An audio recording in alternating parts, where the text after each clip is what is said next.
সকলোলৈকে পোনপ্ৰথমে আন্তৰিক ধন্যবাদ জ্ঞাপন কৰিছোঁ। ৰণদংকা ভাৰতীয় জনতা পাৰ্টীয়ে সদায়ে বজায় আৰু আমাৰ কোনো এক্সট্ৰা তেনেকুৱা ধৰণৰ প্লেনিং নাথাকে।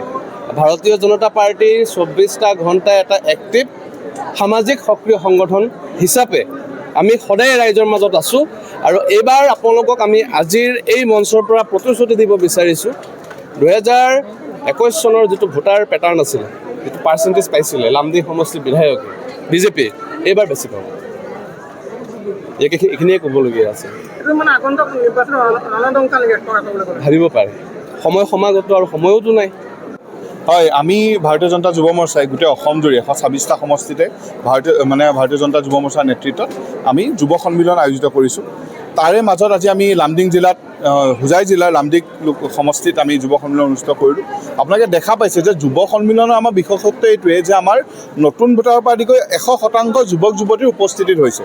ইয়াত কোনো 30ৰ ওপৰত বহুত জেগাতে কোনো ব্যক্তি নাই আৰু আগন্তুক নিৰ্বাচনৰ বাবে যুৱ মৰ্চা ইতিমধ্যে এটা ৰণদংকা বজাইছে আৰু আমি নিৰ্বাচনৰ বাবে যুৱ শক্তিক লৈ পেলাই ভাৰতীয় জনতা পাৰ্টী সাজু হৈছে আৰু আমি আশাবাদী যে লামডিং সমষ্টিৰ পৰা ভাৰতীয় জনতা পাৰ্টীয়ে 126টা সমষ্টিৰ ভিতৰত আটাইতকৈ বেছি ভোট লৈ ভাৰতীয় জনতা পাৰ্টীৰ প্ৰাৰ্থীগৰাকী জয়যুক্ত হ'বলৈ সক্ষম হ'ব। আৰু আমি এইটোও আশাবাদী যে যুৱসকলক লৈ পেলাই মুখ্যমন্ত্ৰী ডাঙৰীয়াই যিসমূহ পদক্ষেপ লৈছে, নিকা নিযুক্তিৰ পৰা আদি কৰি পেলাই নিযুত পদৰ পৰা আদি কৰি প্ৰতিটো দিশতে যে যুৱক যুৱতীক অগ্ৰাধিকাৰ দিয়া যি ভাৰতীয় জনতা পাৰ্টী কেন্দ্ৰতে হওক বা ৰাজ্যতে হওক তাৰ প্ৰতি আকৃষ্ট হৈ সৰহসংখ্যক যুৱক যুৱতী আজিৰ তাৰিখত ভাৰতীয় জনতা পাৰ্টীৰ লগত আছে আৰু সেই ধাৰা অব্যাহত থাকিব। আৰু 2026 চনত যুৱক যুৱতীৰ সৰহসংখ্যক ভোট আমি যদি পাৰ্চেণ্টেজ ৱাইজো চাওঁ আমি নিশ্চিত যে যুৱক যুৱতীৰ সৰহসংখ্যক ভোট ভাৰতীয় জনতা পাৰ্টীৰ গোটেইকেইটা সমষ্টিতে প্ৰাৰ্থীসকলে পাবলৈ সক্ষম হ'ব।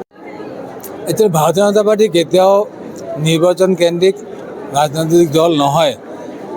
তথাপি যিটো সমগ্ৰতম নিৰ্বাচন দলেৰ নিৰ্দেশ আজি সমষ্টিভিত্তিক লামডিং সমষ্টিত জেলাৰ যুৱ মোৰ্চা সভানেত্ৰী তথা আমাৰ চাৰিওটা মণ্ডলৰ যুৱ মোৰ্চাৰ সভাপতি সভানেত্ৰীৰ উদ্যোগত আজি এক অভিলেখ মানদণ্ডেৰে যুৱ সন্মিলন আজি ইয়াত পতা হ'ল।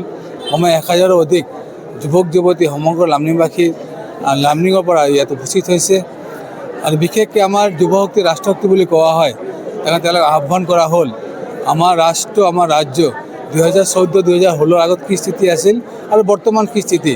সেইকাৰণে আমাৰ দেশৰ তেজস্বী প্ৰধানমন্ত্ৰী নৰেন্দ্ৰ ভাই মোদীজী তথা অসমৰ তেজস্বী মুখ্যমন্ত্ৰী ডক্টৰ হিমন্ত বিশ্ব শৰ্মাৰ নেতৃত্বত যে এটা অগ্ৰণী ভূমিকা লৈছে, এটা আমূল পৰিৱৰ্তন হৈছে।